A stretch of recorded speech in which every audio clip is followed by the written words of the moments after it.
ولقد أخذ الله ميثاق بني إسرائيل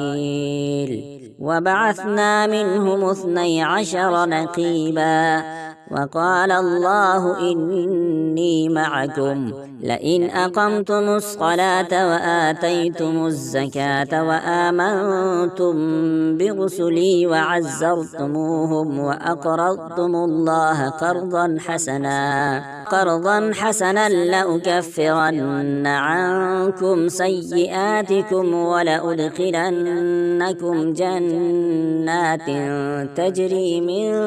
تحتها الأنهار فمن كفر بعد ذلك منكم فقد ضل سواء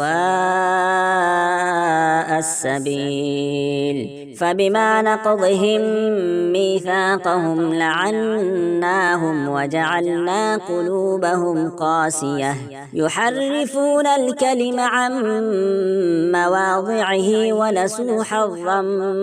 مما ذكروا به ولا تزال تطلع على خائنة منهم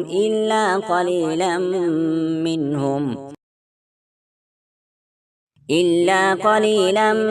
منهم فاعف عنهم واصفح إن الله يحب المحسنين.